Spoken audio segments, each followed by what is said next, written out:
Comment aimer la course à pied?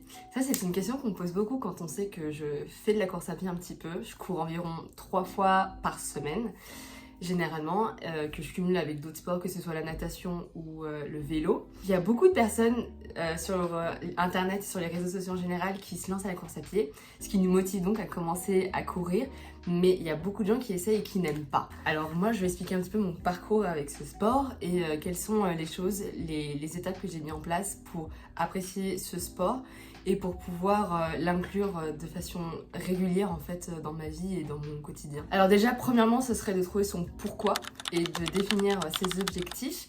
C'est-à-dire que pourquoi est-ce que vous avez envie de commencer à courir? Je sais que moi, j'ai commencé la course à pied, bon c'était genre au collège pour, vous savez, des crosses et des trucs comme ça. Et ça me plaisait bien parce qu'il y avait un objectif derrière.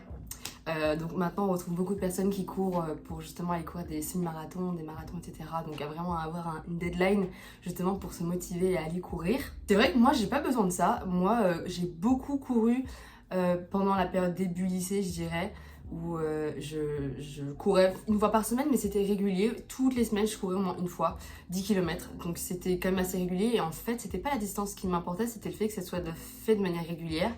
Et je pense que c'est pour ça que j'ai commencé à apprécier ce sport, c'est qu'il m'apportait plus que d'autres sports que je pouvais pratiquer et il complétait bien les autres sports que je pratiquais à ce moment-là.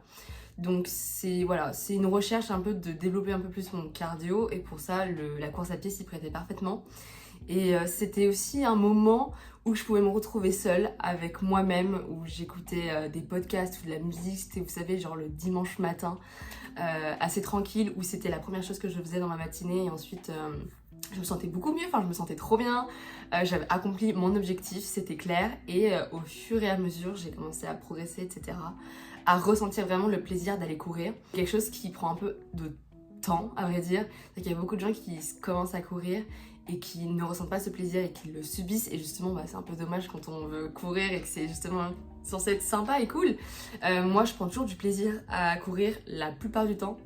Ça m'arrive que ça me plaît un peu moins ou des fois j'ai pas trop envie d'y aller, mais sinon c'est censé être un bon moment où tu sais, les premiers kilomètres c'est un peu dur et il faut se mettre dans le truc, mais ensuite c'est quelque chose qui se fait assez naturellement et tu te sens bien, tu dois continuer et tu es bien. Donc si tu as envie de commencer à courir, peut-être que te fixer juste des objectifs. Je cours une fois par semaine. Moi je dirais que c'est un des meilleurs trucs, c'est pas genre de se dire ok là je vais commencer à courir, je vais courir 3 fois dans la semaine et ça va être ça toutes les semaines, donc tous les mois. Moi je pense que c'est pour ça que j'ai continué et j'ai tenu la course à pied sur ces années-là, c'est parce que c'était fait de manière où je me mettais pas de pression, c'est que si je pouvais pas y aller, c'était pas grave. Je compensais pas, c'est-à-dire que c'est pas parce que je cours pas une semaine que je vais aller courir 2 séances la semaine d'après, mais juste que là j'ai envie d'aller courir et après tu vois je m'écoutais, s'il pleut, si j'avais pas envie, je n'y allais pas, mais de garder quand même ce truc de allez on court une fois et je pense que c'est un peu le minimum. Et oui, super important, le kilomètre n'importe pas du tout. Tant qu'en fait, pour moi c'est le plus compliqué, c'est la première étape c'est d'y aller, c'est de sortir justement pour commencer à courir. C'est des fois même quand moi j'ai la flemme, c'est la phase qui est un peu plus compliquée parce que c'est chiant à y aller quoi, mais dès que tu y vas c'est bon, c'est en mode bon de toute façon j'ai pas le choix, j'y suis, je vais aller courir quoi. Donc voilà, donc de définir ses objectifs c'est le plus important. Je pense que ne pas commencer à se dire je vais commencer à courir parce que je vais aller courir un semi-marathon par exemple, je pense que c'est peut-être pas forcément la meilleure idée, même si tu vois c'est cool, mais ça veut dire que c'est assez à court terme et surtout que t'es dans une deadline, donc c'est plus sujet aux blessures et des trucs comme ça. Donc c'est pour ça que vraiment ouais, juste se dire que, enfin en tout cas moi c'est ma raison principale de me dire que quand je vais courir je sais que ça me fait du bien et je sais que physiquement je me sens bien parce que je sens que j'ai travaillé mon cardio et je ressens du coup les bienfaits au niveau des hormones que ça procure, mais également l'action de... Je me sens progresser et je vois que je progresse surtout quand on débute ou qu'on redébute. C'est le plus flagrant. Moi du coup après j'ai fait une pause dans la course à pied et j'ai repris là cette année. Je suis trop contente, ça fait depuis février 2025 que j'ai repris, c'est-à-dire que j'ai repris progressivement, c'est-à-dire que je courais 1 km ou 2 et c'était tout, que je faisais ça sur plusieurs semaines. Donc j'ai réappris à en dire petit à petit, parce que c'est super frustrant quand tu sais que tu étais capable de courir des 10, 15 km et que là tu peines à courir 1 km, c'est très très très très frustrant. Mais en même temps je savais que c'était le processus pour pouvoir me remettre dans le bain et pour pouvoir réapprendre à gérer mon effort, à gérer l'allure, à comprendre en fait son corps. C'est super important de savoir que là je sais que je peux tenir encore sur la durée, là je sais que je dois ralentir si j'ai envie de tenir tant de temps. Enfin voilà, c'est un processus qui se met en place, qui prend un peu de temps et pour ça il faut s'entraîner et il faut faire ses premiers kilomètres et ne pas avoir peur. Voilà, comme moi j'ai pas eu peur de me dire je reprends la course à pied, c'est pas grave, tu vois je cours 10 minutes, mais au moins tu vois c'est 10 minutes où j'ai été courir, où mon cœur il s'est réhabitué, où la foulée elle s'est réhabituée au niveau des articulations, au niveau... Je ne me souviens pas d'avoir eu de douleur, que ce soit au niveau des genoux, au niveau des chevilles, parce que ça a été assez progressif, tu vois, je me suis pas dit directement, ok, je sais que j'ai déjà couru et je sais courir, je me lance directement dans 5 km. Non, parce que justement, c'est le moment où on peut se blesser. Et voilà, il faut laisser son corps y aller en douceur, voilà, de prendre ses marques. Et au fur et à mesure, je trouve que on peut... De toute façon, je pense qu'on le sent. Ok, là, je me dis que je fais tant de kilomètres, 5 km par exemple. Ok, je fais 5 km et tu sens que tu peux aller continuer, tu peux aller plus. En fait, voilà, c'est comme ça que j'écoutais mon corps, je savais que j'étais capable d'aller plus et d'avancer plus. Eh bien, je rajoute 1 km, je rajoute des petites minutes, machin. J'ai couru 45 minutes la fois dernière, je vais essayer de monter un peu plus si je le sens. Et après, des fois, il y a des moments où on peut régresser, entre guillemets, dans le sens où on peut se dire... j'ai été capable de courir 45 minutes la fois dernière, là je vais courir plus. Mais des fois en fait ton corps justement n'est pas prêt et n'a pas forcément envie et n'est pas dans le truc, et en fait il faut savoir s'écouter. Donc c'est pas parce que on a couru plus la fois dernière que tu vois ça augmente. Faut contrebalancer, faut trouver une sorte de juste équilibre, et à savoir que tout n'est pas monotone, toutes les séances ne sont pas identiques, et on peut justement apporter des variations pour justement rendre ça beaucoup plus ludique, parce que c'est quand même cool. Ensuite, point super important, le matériel. Alors à savoir que moi, quand j'ai commencé, du coup j'étais au collège, j'étais jeune, je courais avec une paire de baskets, c'est un peu la base. Mais c'était pas ouf, mais on va dire que c'était... J'avais une petite paire de baskets qui n'était pas adaptée du tout à la course à pied, parce qu'après j'ai commencé, quand j'étais beaucoup plus régulière, j'ai commencé à ressentir des douleurs au niveau des genoux, donc c'est pour ça que c'est important de choisir un bon matériel qui nous convient. Je dis pas forcément de mettre le prix dedans. Pourquoi ? Parce que déjà quand on essaye un sport, surtout si on ne l'a jamais pratiqué, on n'est pas forcément obligé de mettre un gros billet dedans. Je dirais juste le strict minimum. En fait, moi mes chaussures de running là, elles ont, je sais pas, je crois qu'elles coûtent 50 €, elles coûtent pas très très cher. Et elles me conviennent parfaitement, parce que quand j'ai repris la course à pied, je sais pas si c'était quelque chose qui allait me plaire, me replaire, je sais pas si ça allait me convenir, etc. Donc juste pour cette raison, je dirais que vraiment avoir le strict minimum, donc ça veut dire avoir des vêtements confortables dans lesquels on se sent bien pour pratiquer son sport, mais ça c'est valable dans tous les sports, et d'avoir de bonnes chaussures, parce que comme j'ai dit, bonne chaussure n'est pas égale à avoir un prix très très élevé, donc c'est possible de commencer la course à pied avec des trucs un peu raisonnables, mais sans se ruiner à tout va dans plein d'accessoires qui ne servent pas forcément à grand chose. Ensuite, moi je sais que à ce moment-là, je courais, j'avais pas de montre pour courir, mais néanmoins j'ai envie de savoir combien de kilomètres je vais courir quand même, et c'est quand même cool de savoir ce que ça représente. C'est-à-dire que tu sais que tu as été courir, tu sais à peu près 30 minutes, mais ok, je l'ai mis en combien de temps ces 30 minutes? Et bien en fait j'avais une application sur mon téléphone avant que je glissais dans une petite ceinture, et ça me permettait d'avoir mes allures, etc. Donc alors moi je m'en préoccupais pas du tout. J'avais fait un podcast sur ça justement, je me souviens, où je parlais de l'allure et justement de pas se mettre la pression par rapport à ces données qu'on a beaucoup et qui nous peuvent être assez négatives, même si moi dans mon côté c'est plutôt positif. J'y prête pas très attention, mais néanmoins je trouve ça cool d'avoir un récapitulatif du nombre de kilomètres que j'ai parcouru, parce que je vois au moins les différences.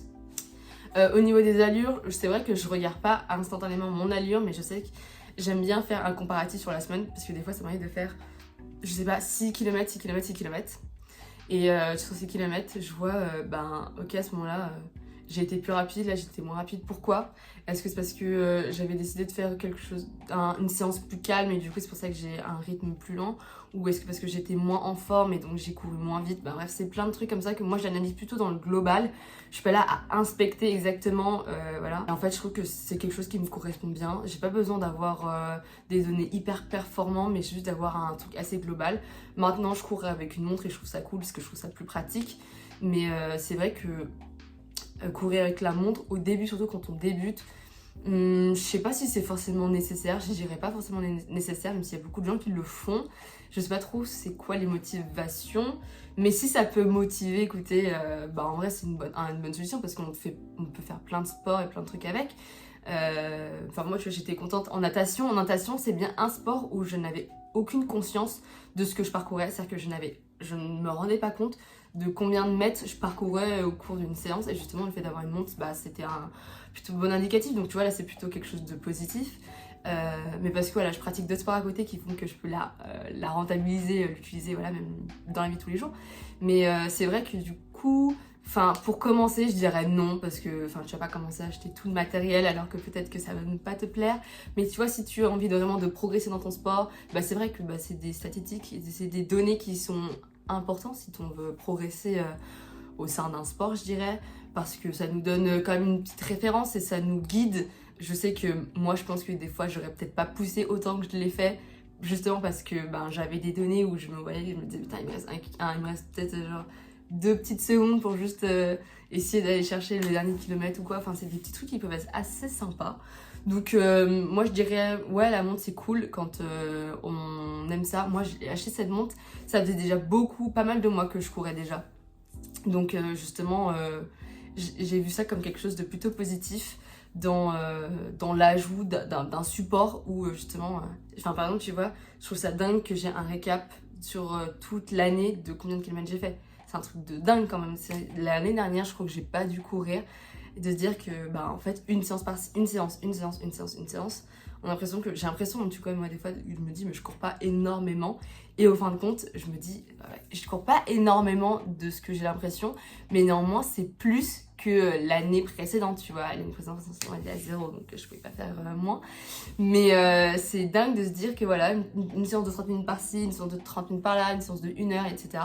fait qu'au cumul, bah ça fait de l'entraînement, ça fait ton cœur il travaille, et c'est impressionnant et c'est dingue. Donc ça c'est sur la partie équipement. Sur le plan plutôt planning, organisation des séances, moi avant, comment je faisais, j'avais une séance d'endurance fondamentale, j'avais une séance à allure où je me disais je cours à cette allure là souvent c'est pour des prépas ou des trucs comme ça, et j'ai une 3e séance de fractionné. À vrai dire, c'est plus tout à fait le cas. J'avoue que je cours beaucoup maintenant au ressenti. C'est-à-dire que je cours pas pour la performance en tant que telle. Je cours vraiment parce que ça me fait plaisir d'aller courir, etc.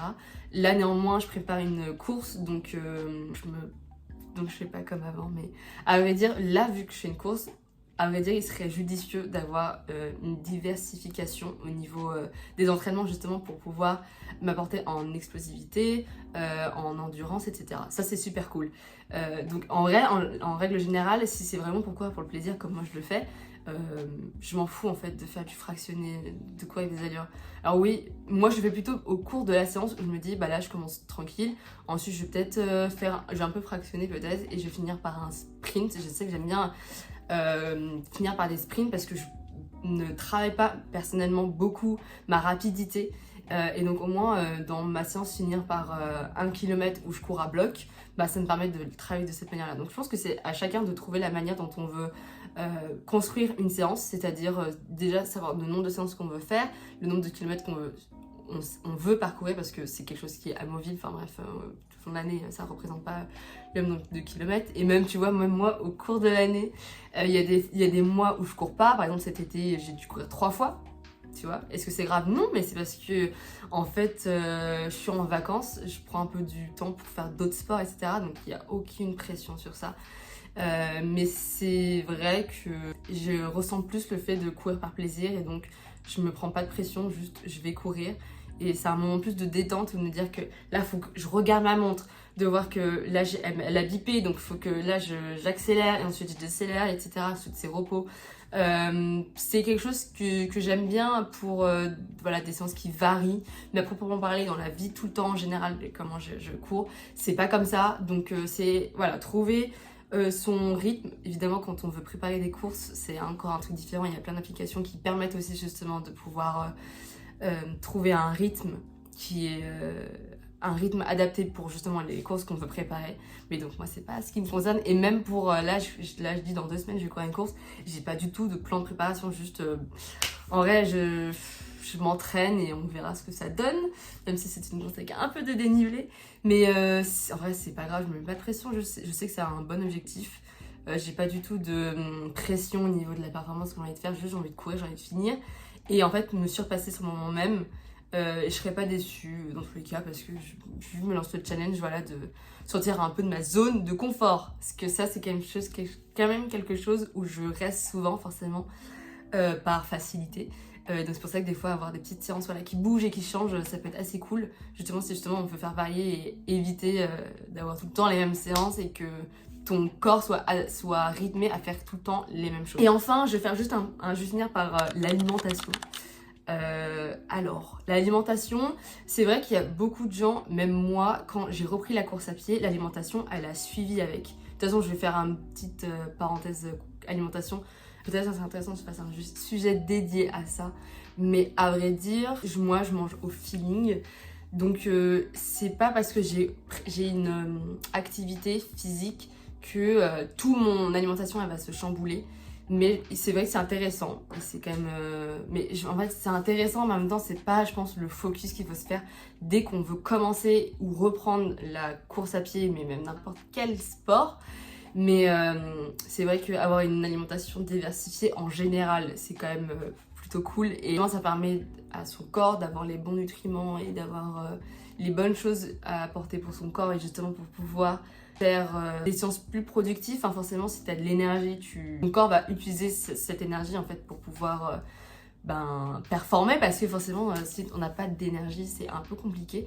Je sais que du coup, moi, me concernant, quand j'ai repris la course à pied, l'alimentation, elle a suivi directement avec, parce que j'ai comme senti que mon corps avait le besoin de manger mieux ou bien pour pouvoir être productive sur ces séances-là. Et voilà, ne pas trop s'attarder non plus, je dirais, parce que je pense que c'est se mettre trop de pression pour rien dès le début.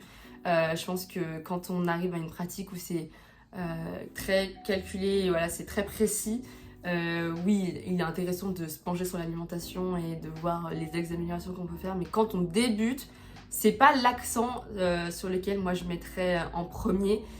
C'est plus voilà, écouter mon corps, mon ressenti, les choses qui m'ont plu les séances dernières, qu'est-ce que je pourrais améliorer, est-ce que le nombre de séances que j'ai dans la semaine me convient, est-ce qu'on pourrait pas faire varier la course à pied peut-être juste une fois avec un autre sport. Ensuite, quel type de course à pied, est-ce que je préfère courir sur du plat ou en montagne, en dénivelé, etc. Voilà. Chacun a des pratiques différentes et chacun pratique du coup ce sport de manière différente. Moi, je le pratique assez simplement comme mon corps le veut, c'est-à-dire que je vais courir, comme je l'ai dit, par plaisir. Et je me prends pas la tête parce que je sais que c'est vraiment le dernier souci si je vais me prendre la tête sur ça. Et que, en tout cas, la pratique que j'ai, en tout cas, me convient. Mais pour ça, il faut essayer plusieurs manières et plusieurs techniques pour pouvoir avoir un plan, en fait, son propre plan qui nous correspond à la perfection. Et en vrai, je pense que sur Internet, il y a quand même plusieurs programmes accessibles, en fait, pour les débutants, où il y a des petites séances assez faciles à faire. Moi, je suis pas vraiment d'entraînement dès le début, mais je savais que sur campus, il y avait des séances types, et c'est vrai que je m'en inspirais pas mal. Voilà, où je courais tant. Ça me permettait en fait de me structurer. Et en fait, je pense que quand on a la structure et le cadre dès le début, ensuite on peut remanier, faire comme on veut et ajouter, faire, enfin s'amuser en fait dans sa pratique, et c'est vraiment le plus important. Donc voilà, donc c'est la fin de la vidéo. J'espère quand même que cette vidéo était intéressante au niveau pour les personnes qui souhaitent débuter en course à pied, et que je voulais faire un dernier mot. Voilà, pas de pression. Le mot-clé, ça serait d'y aller progressivement.